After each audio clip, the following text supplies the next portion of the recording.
aos Filipenses capítulo 3, verso 1. Quem achou, se puder ficar de pé para a gente ler juntos.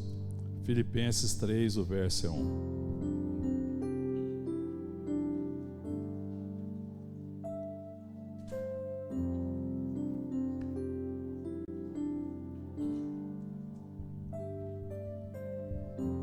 Diz assim a palavra de Deus: quanto mais, irmãos meus, alegrai-vos do Senhor.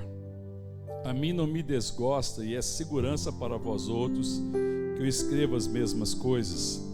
Acautelai-vos dos cães, acautelai-vos dos maus obreiros, acautelai-vos da falsa circuncisão, porque nós é que somos a circuncisão, nós que adoramos a Deus no Espírito e nos gloriamos em Cristo Jesus e não confiamos na carne. Bem que eu poderia confiar também na carne. Se qualquer outro pensa que pode confiar na carne, eu ainda mais.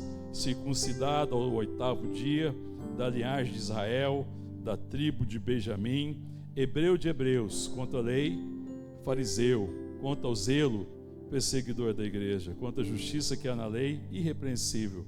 Mas o que para mim era lucro, isso considerei perda por causa de Cristo. Sim, deveras considero tudo como perda, por causa da sublimidade do conhecimento de Cristo, meu Senhor, por amor do qual perdi todas as coisas e as considero como refúgio para ganhar a Cristo e ser achado nele, não tendo justiça própria que procede da lei, senão a que é mediante a fé em Cristo, a justiça que procede de Deus baseada na fé, para o conhecer e o poder da sua ressurreição e a comunhão dos seus sofrimentos, conformando-me com ele na sua morte, para de algum modo alcançar a ressurreição dentre os mortos.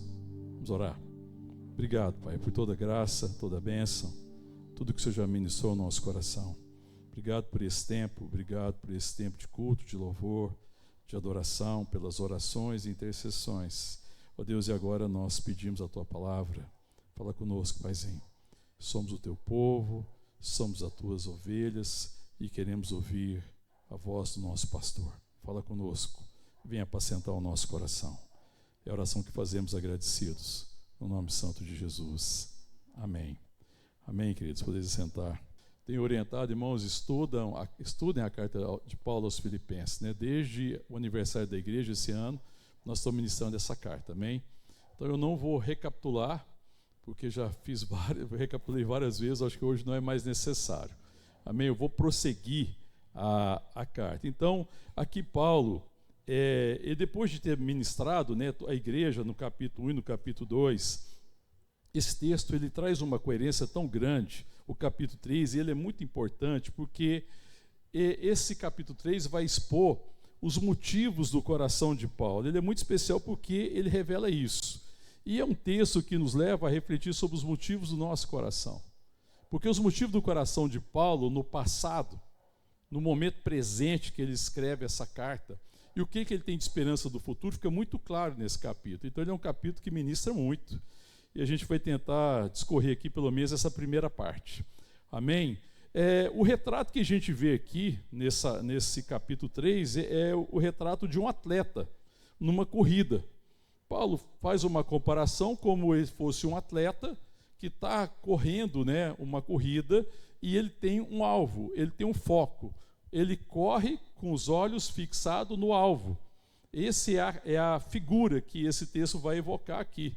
E é muito importante porque nós estamos também cumprindo a nossa carreira, amém, querido?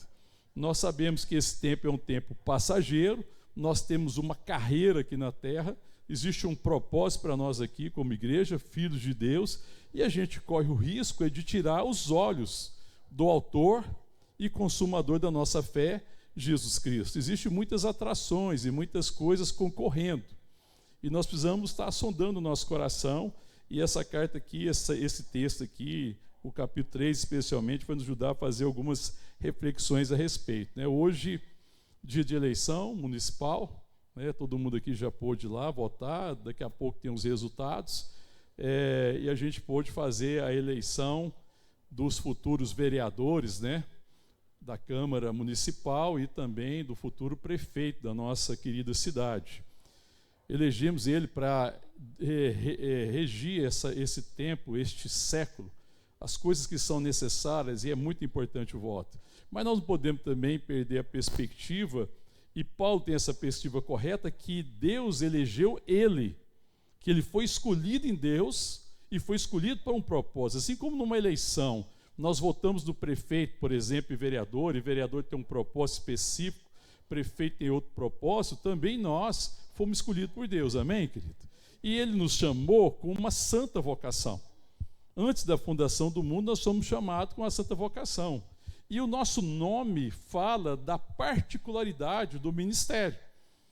Quando a palavra fala do nome que Deus nos dá e do nome que Paulo tem para Deus, na verdade é aquilo que Deus intencionou, é aquilo que é a vontade de Deus para Paulo e que ele precisa significar na vida dele. E que fala de Deus.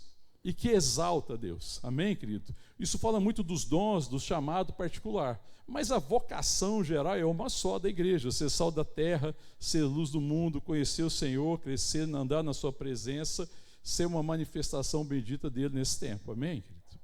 E Paulo está trabalhando isso. Então, vamos ao texto e vamos, assim, pensar como é que isso vai trazendo ao nosso coração esse entendimento. Primeira coisa, primeiro verso, ele fala assim: quanto ao mais, irmãos, alegrai-vos no Senhor. Paulo, ele escreve esse texto depois de ele falar de uma série de questões aqui no capítulo 1, no capítulo 2, de tratar alguns problemas, dele fazer exortações, dele lembrar quem nós somos e dele nos dar direção. E ele fala assim: quanto ao mais, irmãos meus, alegrai-vos no Senhor. E ele ainda diz: a mim não me desgosta e é segurança para vós outros que eu escreva as mesmas coisas. Paulo está insistindo que a gente se alegre no Senhor, amém? E eu falei: isso não me desgosta lembrar isso a vocês. Vocês precisam se lembrar que a alegria de vocês está em Deus, em quem vocês são. Se alegrem porque Deus está próximo, amém, irmãos? Se alegrem porque nós habitamos com Deus, Deus habita conosco. Se alegrem porque vocês já estão reconciliados com Deus, vocês têm paz em Deus. Se alegrem porque vocês sabem quem vocês são filhos amados. Amém? Se alegrem porque vocês têm descanso e esperança em relação ao futuro. O futuro de vocês está na mão de Deus. Amém, querido? Então, ele está lembrando para a igreja, quando fala assim, se alegre, ele insiste nessa carta, porque a alegria não é resultado de circunstância favorável ou não, do que eu tenho ou do que eu não tenho. É a alegria de ser, de estar naquele que é. Só existe uma pessoa, só existe um que é. Quando se perguntaram de Deus, quando Moisés tem que falar assim: como é que eu falo? Qual que é o seu nome? O meu nome é Eu Sou. Por que Deus fala Eu Sou? Porque Ele é o único que é. Ele é a vida. Ele é o doador da vida. Ele é o Deus Criador. E só Ele é. E ninguém é se não for nele. E nós devemos alegrar porque nós somos nele. Amém, irmão? Glória a Deus. Alegrem-se. Vocês são. Alegrem daquilo que vocês são em Deus. Daquilo que nós somos nele. Então Paulo fala assim: eu não me desgosto de, não me desgosta, né? E é segurança para vós outros. Eu insisti na mesma coisa: alegre-se, amém, irmão? Vamos falar para quem está perto de você: alegre-se. Amém, querido? Porque essa tristeza, sim, tem momentos difíceis, e a gente chora, vive momentos de dor, existem momentos de angústia, de aflições, mas isso não pode ser o estado geral do coração do Filho de Deus e da Filha de Deus, amém, querido? Alegre-se no Senhor, lembre-se quem vocês são. Paulo está lidando com isso, ele começa falando com isso. E por que ele fala? Porque ele vai daqui a pouco, vai lidar com algumas questões difíceis, e quando ele fala alegrai-vos do Senhor, quanto mais se alegre do Senhor, porque qual que é a forma de enfrentar o futuro? Me alegrando nele. Você consegue definir o que te espera amanhã? Você consegue escolher essas circunstâncias do amanhã? Ninguém consegue, né, irmão? Mas você consegue fazer uma coisa: se alegrar nele. Amém? Todos os dias, lembre-se quem você é, lembre-se que Deus está próximo, que Ele está presente, que nós estamos em paz com Ele, reconciliado, que Ele é a nossa esperança e que Ele nos chamou para a sua glória. Lembre-se que Ele deseja ser exaltado através da minha vida e da sua vida. Alegre-se no Senhor. Tudo quanto você estiver que enfrentar, enfrente com alegria. A palavra de Neemias também fala: a alegria do Senhor é a nossa força. Porque, irmão, aquilo que alegra o Senhor é a convicção que nós temos de quem nós somos nele. Essa revelação do seu amor, do seu cuidado, da sua bênção. Então, todos os dias a gente pode se alegrar. Se você tem vivido dias difíceis, pega um papel, escreve bem grande, coloca lá no seu quarto, no espelho, em algum lugar, e escreva assim: alegrai-vos no Senhor. Amém, querido? E a gente precisa levantar todo dia com essa nota, né, irmão? Alegrai-vos no Senhor. Eu não me desgosto de falar isso e lembrar, porque é bom para vocês. Amém? Paulo está insistindo com isso. Aí depois ele vai no verso 2. Acautelai-vos dos cães, acautelai-vos dos maus obreiros, acautelai-vos da falsa circuncisão. Paulo está lidando com essa questão para que a igreja realmente tenha cuidado, e isso é uma coisa recorrente nas cartas de Paulo, porque existe sempre a falsa doutrina, existe sempre o engano, e eles precisam tomar cuidado. Não é porque eles são filhos de Deus, chamados por Deus, escolhidos por Deus, que eles estão isentos de viver essas dificuldades. Acautelai-vos dos cães. Quando ele fala aqui acautelai-vos dos cães, ele está falando cuidado com aqueles que querem se aproveitar. E o cães aqui é cuidado com aqueles que se alimentam da carniça, daqueles que se alimentam do apetite da carne, daqueles que se alimentam da morte, dos ensinos que produzem morte. Esses cães são como carniceiros que se alimentam daquilo que está morto. Cuidado com isso, porque eles querem trazer ao coração de vocês morte. Eles querem trazer ao coração de vocês destruição. Cuidado com esses falsos profetas, falsos pastores, os falsos ensinos. Tome cuidado com isso. Acautelai-vos dos cães. Depois ele continua falando o quê? Dos maus obreiros, né? E aqui também, falando assim, praticamente da mesma coisa, os maus obreiros são aqueles que produzem aquilo que é mal, que tem a maldade no coração, que tem um motivo enganoso. Aquele que o seu motivo é maldoso. Cuidado com a motivação do coração. Daqueles que fazem tudo com motivação errada e, consequentemente, porque a motivação do coração deles é errada, tudo que eles fazem é mal. Cuidado quando eles estão ministrando ao coração de vocês que Cristo não é suficiente. Cuidado quando esse século fala para vocês que vocês precisam ter coisas para ser felizes. Cuidado com essa ministração da prosperidade, dessa doutrina maldita que está por aí, que fala que você precisa ter coisas e situações mais favoráveis. Eles são maus, porque eles estão negando a suficiência de Cristo. Cristo é suficiente. Cuidado com os maus obreiros.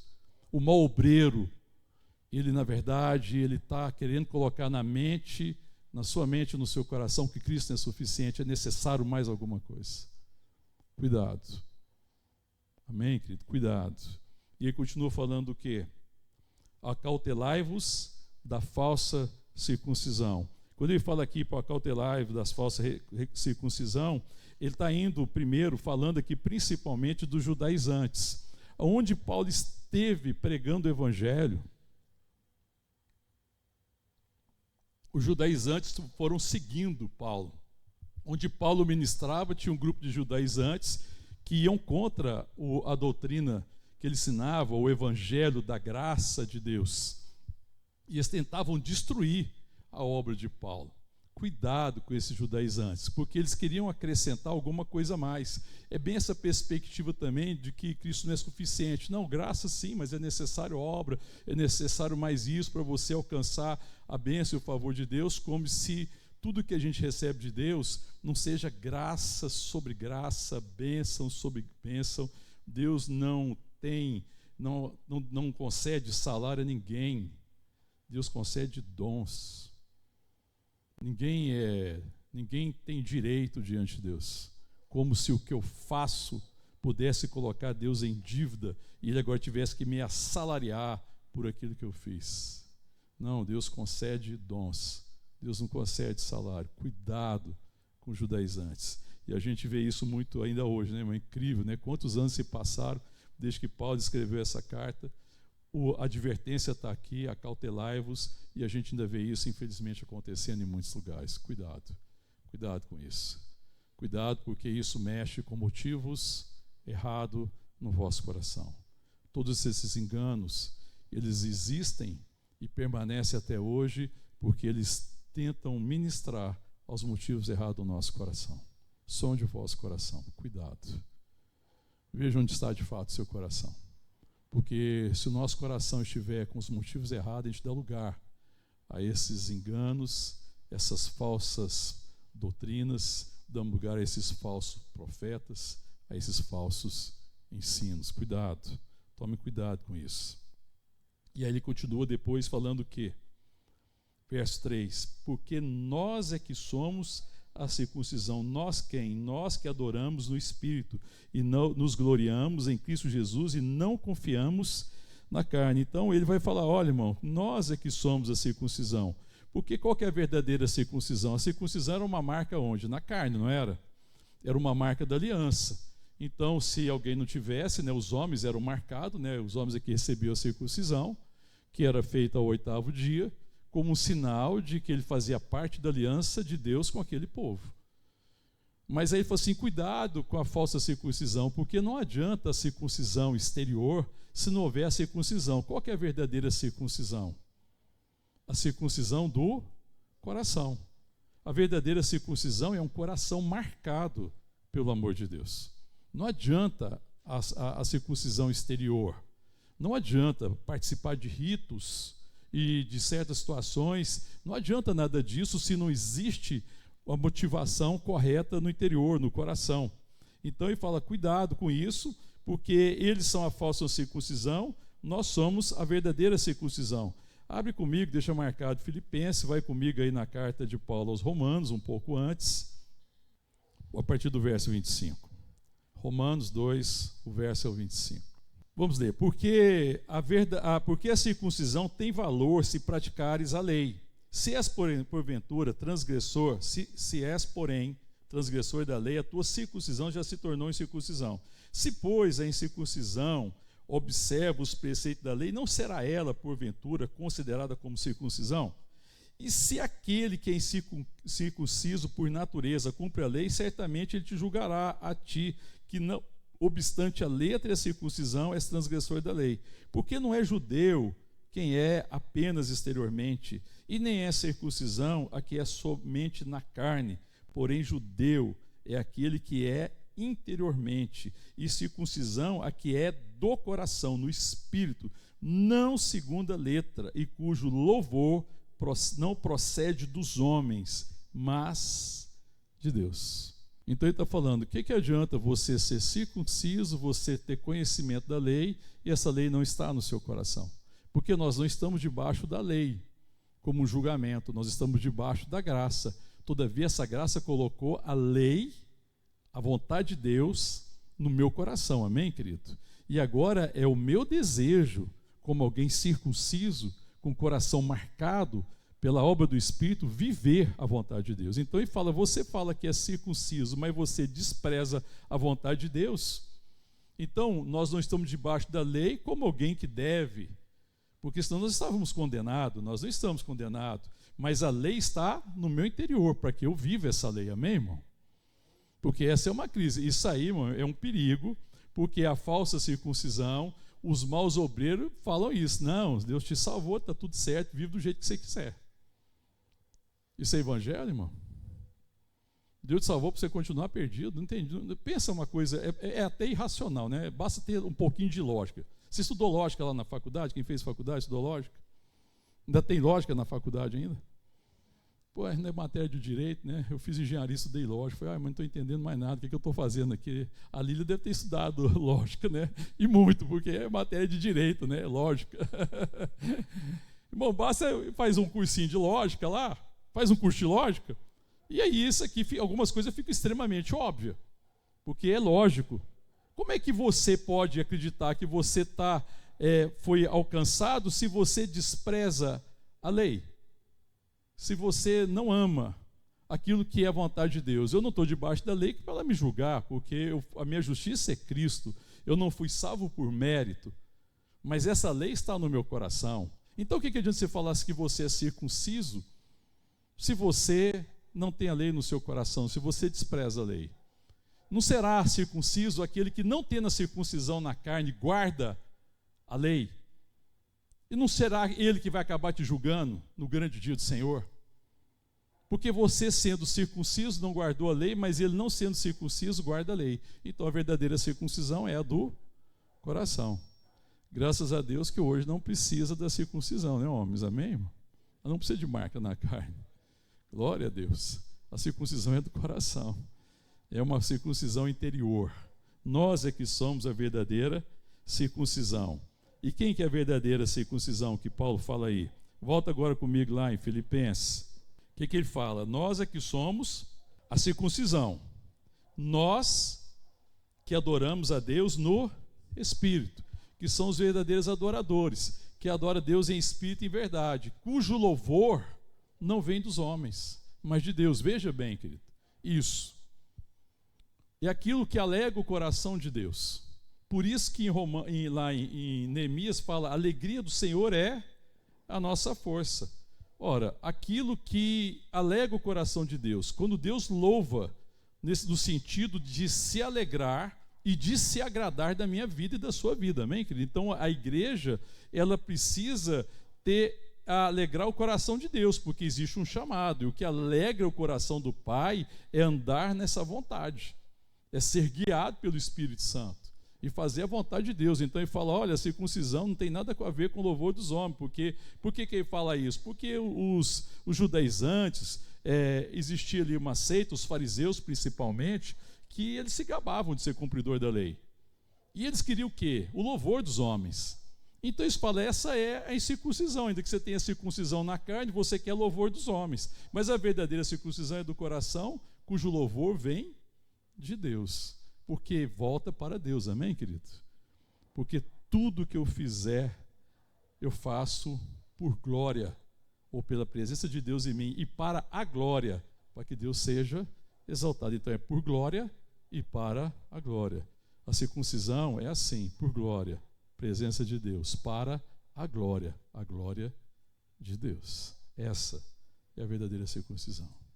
Não aquela que é por louvor dos homens, não aquilo que eu faço para ser visto pelos homens e ser engrandecido pelos homens, mas aquilo que agrada e alegra o coração de Deus, cujo louvor procede de Deus. Ou seja, porque essa atitude traz o louvor de Deus, traz a glória de Deus, manifesta a sua glória.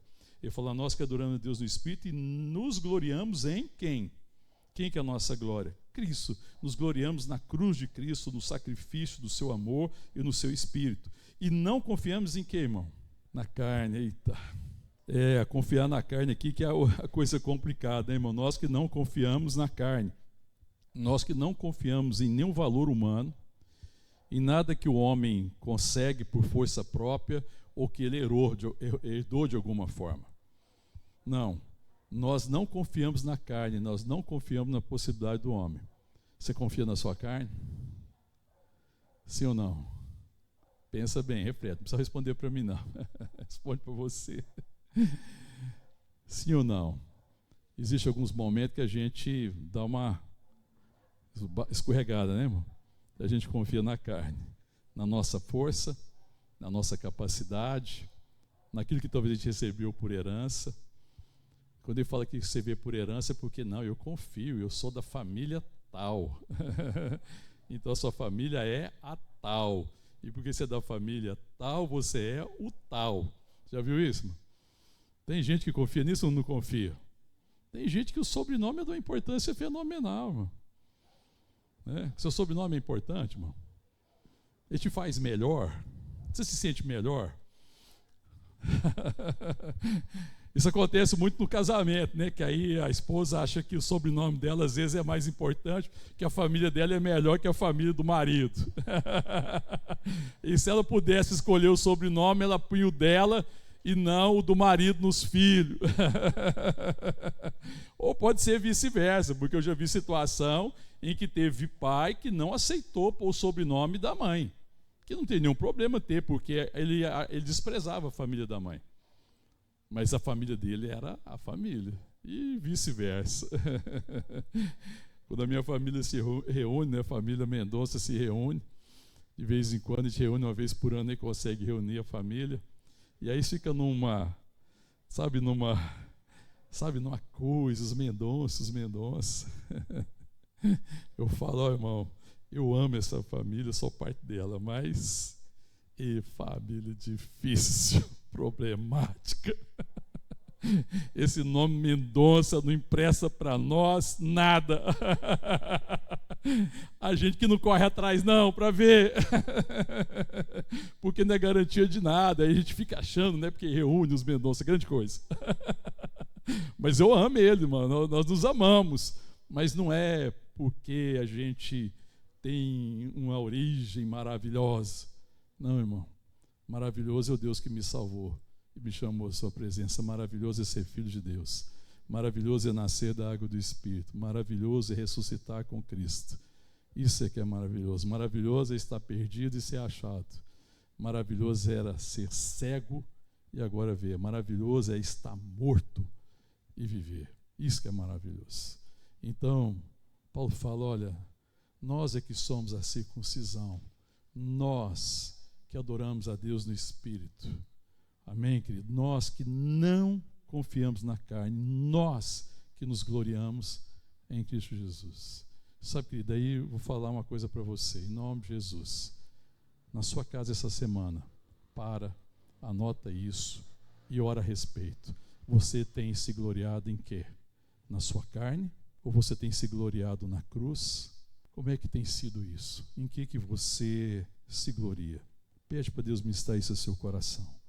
Você tem se gloriado na sua carne, na sua possibilidade, ou você se gloria em Cristo?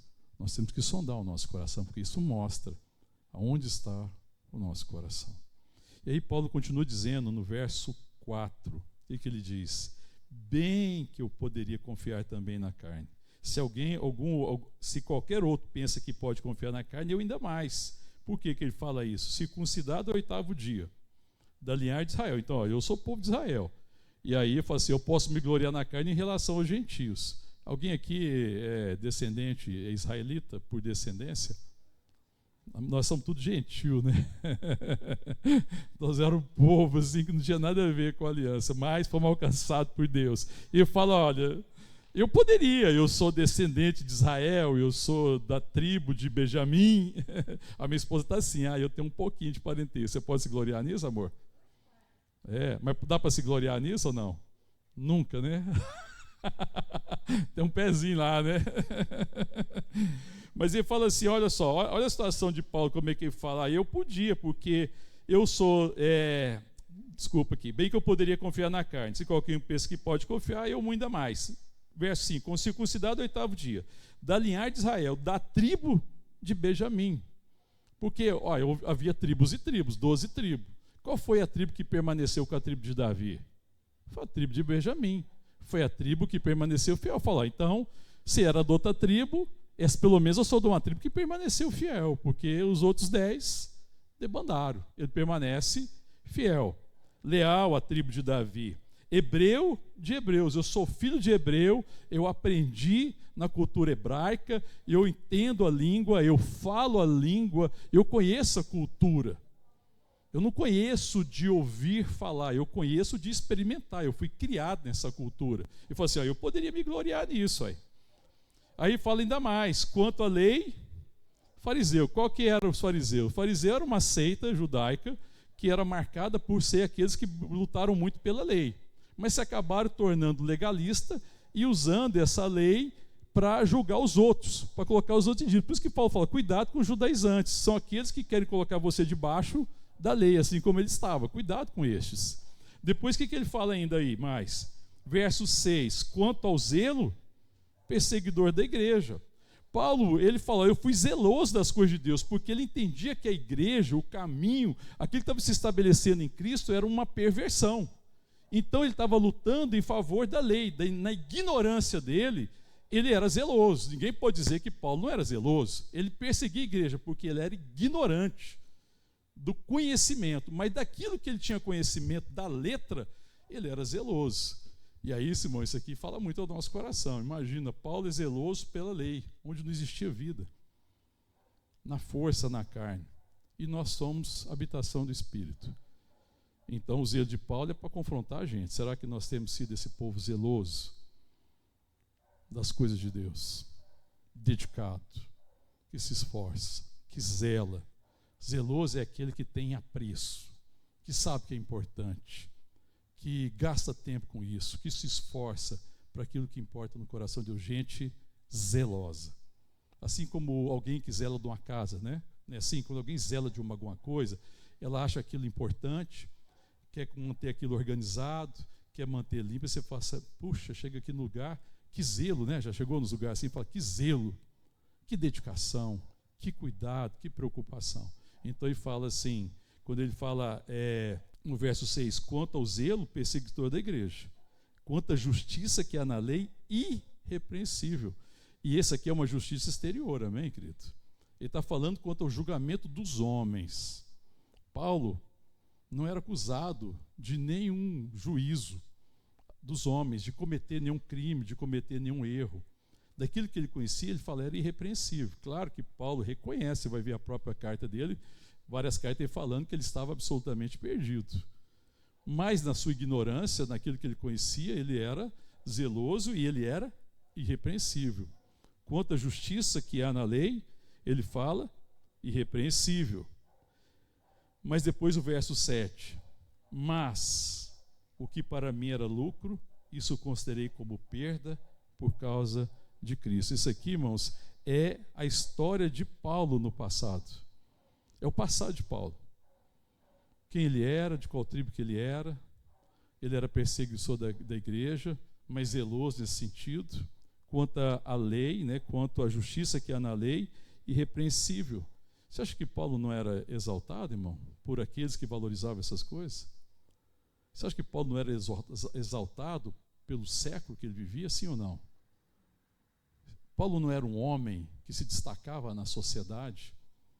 Paulo não era um homem que se destacava na religião?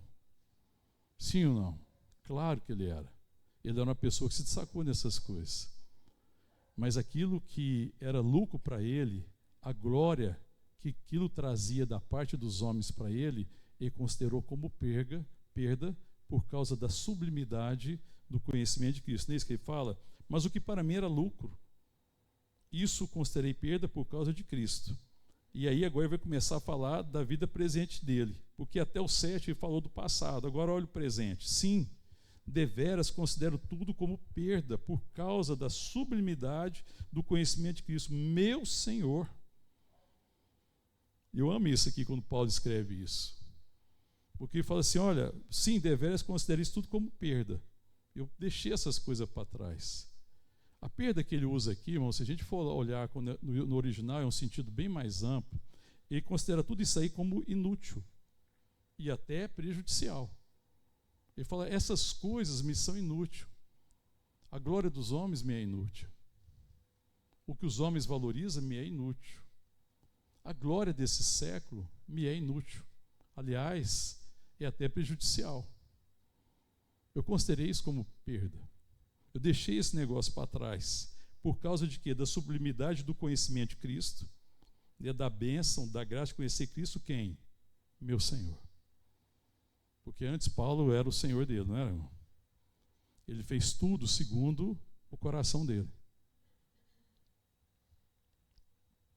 E Paulo reconhece na sua conversão que a tragédia morava dentro.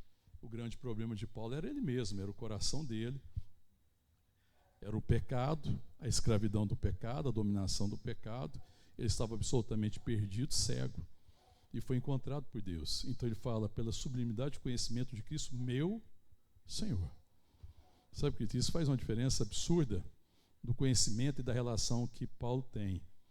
Paulo está feliz, alegre pelo conhecimento de Cristo, por quê, irmão? Porque ele encontrou quem? um Senhor. O que eu e você precisamos? Um Senhor. Jesus Cristo é o Senhor. Nós jamais vamos viver a alegria que Deus tem preparado para nós se nós não tivermos essa revelação do senhorio de Cristo. O Senhor. Eu preciso de um Senhor. Eu preciso de alguém no governo da minha vida. Eu não sou suficiente, eu não sou capaz, eu não consigo fazer escolhas livres se não for por causa de Cristo. Só em Cristo eu posso fazer escolhas benditas e abençoadas. Fora de Cristo eu não consigo. Mas Cristo agora é o meu Senhor. Isso é marcante, é central na vida de Paulo. Nós precisamos de um Senhor, amém, querido? É uma grande ilusão, é um falso ensino, ensinado pelos cães, pelos maus obreiros e pela falta de circuncisão, que nós precisamos apenas de um Salvador e não de um Senhor. Amém, querido? Acautelai-vos, cuidado com esse ensino que nega o senhorio de Jesus Cristo. E aí fala mais: meu Senhor, por amor do qual perdi todas as coisas e a considero como refúgio. Para quê, irmão? Para ganhar a Cristo e ser encontrado nele. Ele fala assim, para ganhar a Cristo. E o verso 9, ser encontrado nele, né? Então ele fala do conhecimento do Senhor, né, de ganhar a Cristo, que ele fala, quando ele fala aqui o sentido de ganhar a Cristo, ele fala, o meu lucro é ele. O meu lucro é ele é a minha preciosidade, ele é a minha ambição. A minha ambição é conhecê-lo. A minha ambição é crescer no conhecimento e da revelação do nosso Senhor e Salvador Jesus Cristo. Essa é a ambição de Paulo. E essa deve ser a ambição da igreja. Sabe, essa é a preciosidade. Nada é mais precioso daquilo que se revela da parte de Deus por meio de Cristo Jesus. Amém, querido?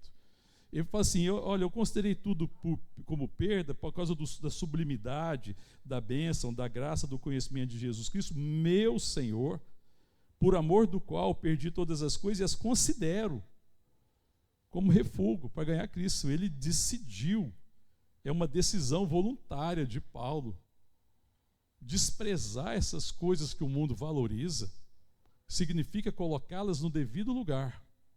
Você entende? Porque tem muitas coisas no mundo que me são boas e úteis, mas tem que ter o lugar delas.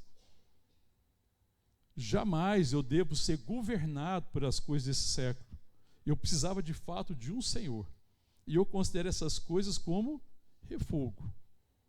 Para ganhar o Cristo, para ter esse lucro de conhecer essa preciosidade. Isso agora que me é precioso. Então há uma mudança profunda nos motivos de Paulo. O coração de Paulo muda completamente. Então é uma mudança muito grande. O verso 9. Ser achado nele. O que é ser achado nele? O que é o sentido aqui, irmão? O sentido de estar unido com ele. É assim que eu quero ser conhecido.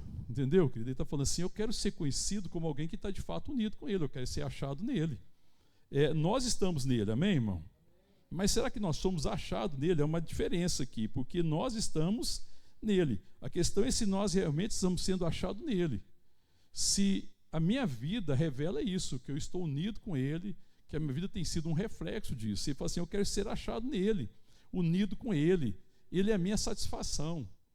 É isso que eu desejo que seja visto em mim. A minha satisfação é ele é o meu prazer, ele é a minha preciosidade, ele é meu alvo. Então é alguém que está correndo, olhando para o alvo. O alvo dele é Cristo. Sabe, que às vezes nós estamos correndo como alguém que não sabe para onde vai. E aí a gente chega aí, as pessoas encontram, como é que está? Na correria. Né? Você respondeu isso? Na correria. Qual, meu irmão? Que correria? Sabe que sem perceber, às vezes, essa palavra sai dos nossos lábios revelando o nosso coração. A gente precisa pensar nisso. A gente acha engraçado falar isso, mas às vezes isso é uma revelação do que está no coração. Tá, irmão? Eu sei que a gente tem que lidar com muitas coisas, mas esse é o meu alvo. Eu estou correndo, me gastando, dedicando o meu tempo principalmente para aquilo que mais importa. Tem muita coisa que eu preciso fazer, mas todas são secundárias, perto da preciosidade que é Jesus Cristo. Paulo tem um motivo correto no coração. Amém, querido? Glória a Deus. E ser achado dele. Não tendo o que ele fala? Continuação do verso 9. Não tendo justiça própria da que procede da lei, senão a que é mediante a fé em Cristo, a justiça que procede de Deus baseada na fé. Eu não quero ter em mim uma justiça que é resultado do meu merecimento, não, que é resultado da lei. Eu mereço, Deus tem que fazer para mim, Deus me deve, eu sou o queridinho, eu tenho que ser o preferido, porque eu dediquei mais, eu gastei mais tempo, eu sou mais dedicado que os meus irmãos lá na igreja, eu sou mais dedicado lá em casa, então é justo que Deus me abençoe mais, é justo que eu receba mais. Não, essa justiça é mediante a lei, isso é carnal, isso é confiar na carne. Não, a justiça que eu tenho não é essa, não é a justiça própria que procede da lei, senão a que é mediante a fé em Cristo, a justiça que procede de Deus, Cristo, a graça de Deus. Ele é minha justiça, eu estou firmado nele, ele me justificou, eu tenho essa revelação. O conhecimento de Deus, irmãos, nos faz firmar na justiça de Deus, Jesus Cristo. Eu estou firmado nele. Não há acusação para aqueles que estão em Cristo Jesus, porque a lei do Espírito de vida em Cristo Jesus nos livrou da lei da carne, da morte, daquilo que produzia morte. Mas agora estou nele. Amém? Não estou firmado em mérito, não estou firmado em merecimento. Eu estou firmado na graça abundante de Deus, que me chamou à sua presença, na graça que me conduz, na graça que sustenta o ministério, na graça que me ensina, me faz perseverar todos os dias, mesmo contra todas as adversidades, mesmo contra tudo, pode alguém que permanece em Deus. Amém? Porque ele não está firmado nas suas possibilidades. Quando ele está firmado na nossa possibilidade, a gente joga a toalha, não está? Não joga? Eu vou fazer algum paralelo agora para você fazer algumas questões práticas. As suas relações, os seus relacionamentos estão firmados na lei ou na graça de Deus? Para avaliar. As pessoas com quem você se relaciona, você julga ela pela lei ou julga pela graça? Você vê ela por aquilo que ela pode fazer, daquilo que ela merece, e trata ela segundo aquilo que ela merece, ou você trata ela daquilo que você conhece dela por meio da justiça de Deus, que é Cristo? Você trata o seu próximo com justiça, ou você trata de forma legal, atribuindo a ele merecimento ou não? A gente precisa pensar e parar nisso, irmão. Os problemas de relacionamento normalmente estão associados a isso, porque eu estou querendo ser achado não nele, mas estou querendo ter justiça que procede da lei, e isso é segundo a carne, e não a justiça que é mediante a fé, que procede de Deus. Porque quando a justiça é a que procede da fé, mediante a graça de Deus, irmão, eu consigo enxergar no outro irmão, eu consigo enxergar no outro a irmã. Eu não aprovo o erro do outro, mas eu não julgo ele segundo o seu erro, porque eu não trato ele segundo o que ele merece ou não, porque eu não sou tratado segundo merecimento, eu sou tratado com misericórdia e graça. Então eu trato com misericórdia e graça, e ofereço para o meu irmão ou para a minha irmã aquilo que ele precisa e não aquilo que ele merece. Nós devemos tratar os outros segundo as suas necessidades em Deus, e não segundo os seus merecimentos. Irmão, isso cura os relacionamentos, isso cura qualquer relacionamento, amigos, família, marido, esposa, pai, filhos, colegas de trabalho. Isso cura. Quando eu não estou firmado na justiça que procede, a justiça própria que procede da lei, mas estou firmado na justiça que procede da fé, que é baseada na fé, que é firmada em Jesus Cristo. Amém? Depois, ainda continuando, no verso 10, que mais? Para o conhecer e o poder da sua ressurreição e a comunhão dos seus sofrimentos, conformando-me com ele na sua morte. Quando Paulo fala isso, para o conhecer, e ainda mais, conhecer a Deus ainda mais nas experiências diárias. Paulo deseja conhecer mais de Deus, amém, querido? E nós precisamos conhecer mais, nós conhecemos muito pouco. E Deus deseja revelar-se. A glória de Deus, irmãos, eu sempre falo isso, é revelar-se. A gente não participa mais da glória e não vive mais da glória de Deus, porque não existe, às vezes, esse desejo de conhecer como há aqui no coração de Paulo. Isso é uma coisa para a gente também lidar. Para conhecer, né? Para o conhecer. Ora, Paulo conhecia Jesus ou não, irmão? Paulo tinha experiência ou não? Mais do que todos, mais do que todo mundo. Paulo tinha uma experiência incrível. Paulo não está falando do que não conhece, não. Paulo conhecia, tinha grande conhecimento, a pessoa com grande capacidade, mas o grande desejo dele é conhecer Deus. Eu quero conhecer mais.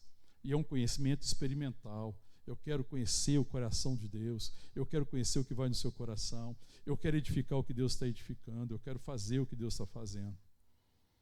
Eu quero ter os sonhos de Deus. Eu quero sonhar o que Deus sonha. Amém? Eu quero ver o que Deus vê. Eu quero ter os olhos de Deus. Eu quero que meus olhos sejam luminosos. Sabe que quando a gente vê o que Deus vê, os nossos olhos são iluminados. E a gente se torna de fato luz do mundo. Amém? Eu quero ver o que Deus vê. Nós vamos ver o que Deus vê. A igreja precisa ver o que Deus está vendo. O que Deus está vendo agora, irmão? O que está diante dos olhos do Senhor? Como está o coração do Senhor nessa hora? Diante desse tempo, do mundo e das pessoas. Nós precisamos ver, e Paulo quer conhecer, e mais, ele quer conhecer também o poder da sua ressurreição, de uma vida ressurreta, né? O poder da ressurreição que livrou Cristo da morte, o poder que está em mim e você pelo Espírito Santo, que nos livrou das cadeias da morte e do pecado, o poder de gerar Cristo em mim e em você. Amém, querido? O poder de me transformar em a imagem e a semelhança do Senhor. É esse poder que ele quer conhecer. Ele sabe que isso é extremamente poderoso. Ele quer desfrutar ainda mais desse poder, porque ele sabe que ainda existe áreas na vida dele que precisam viver. Ele reconhece que ele nasceu de novo, mas nem tudo reviveu. E às vezes, querido, nós precisamos, sabe que tem coisas às vezes no nosso coração, coisas do passado, situações que nós vivemos, coisas que trouxeram mágoa, angústia, sofrimento, e ali virou uma região de morte, e a gente não consegue mais viver. Sabe, aquilo apagou a vida, aquilo tirou a alegria do nosso coração. Nós temos que crer no poder da ressurreição.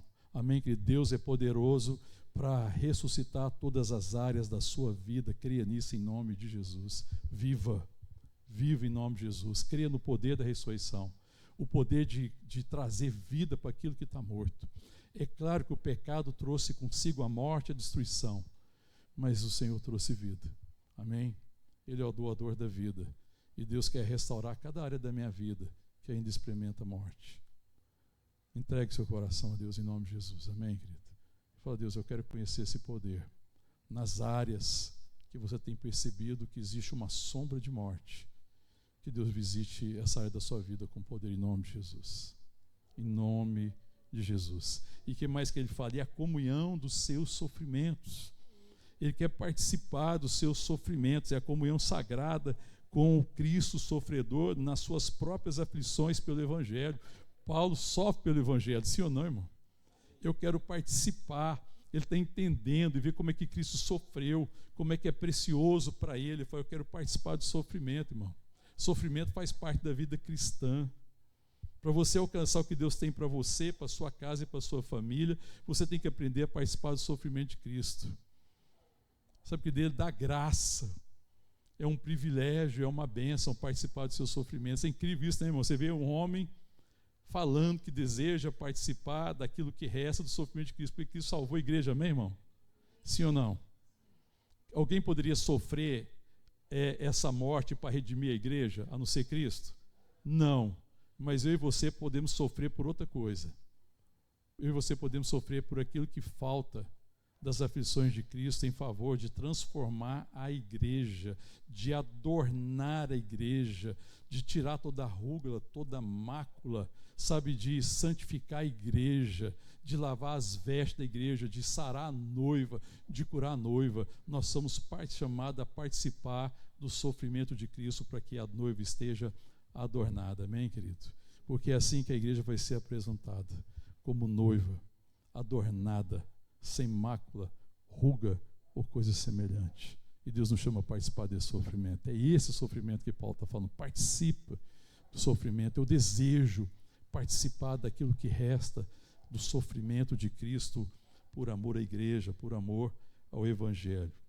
E que mais? Conformando-me com Ele na sua morte. Tornar-se como Ele na morte. Abre comigo aí a palavra em Gálatas. Volta aí um pouquinho, está bem pertinho aí. Gálatas.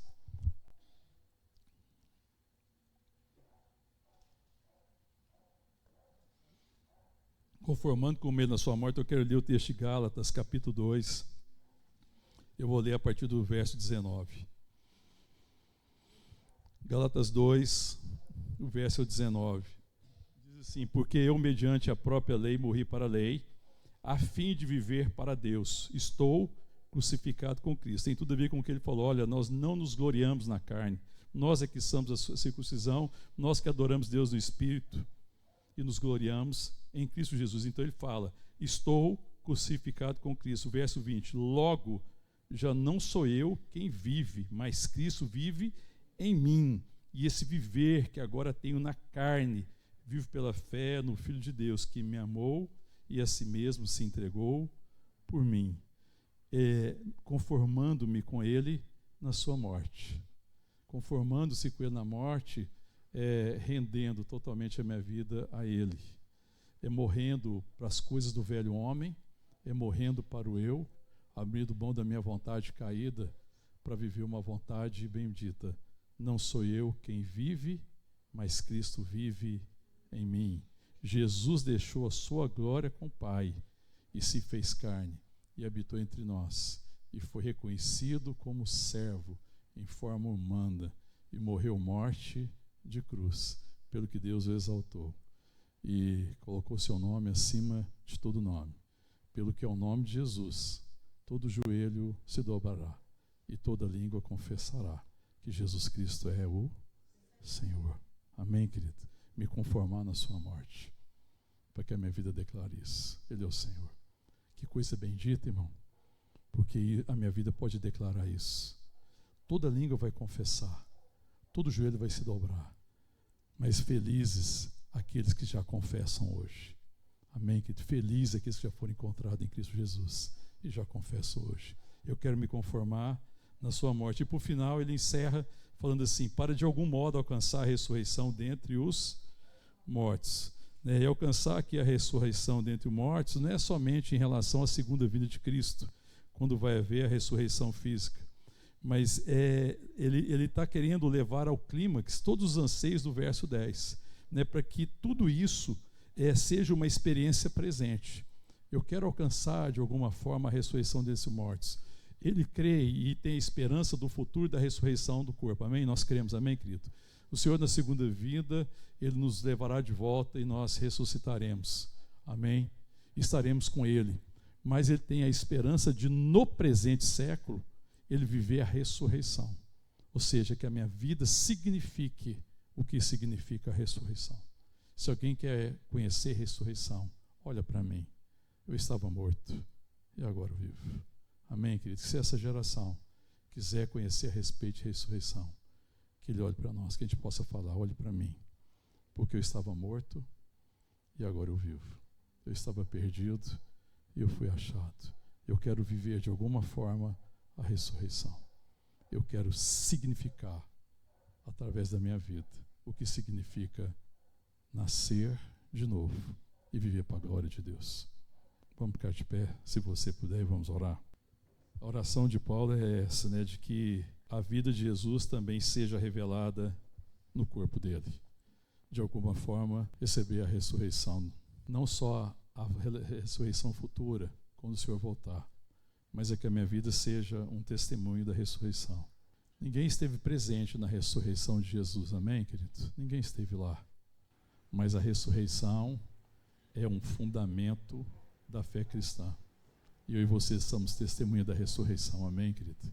Aí você fala assim: não, você esteve lá, Mário Júnior? Não, eu não tive. Mas você viu o Cristo ressurreto e esse eu conheço. Mas qual que é a prova? Olha para mim, eu estava morto. Não havia esperança para mim. Eu estava perdido. Eu estava debaixo da cadeia.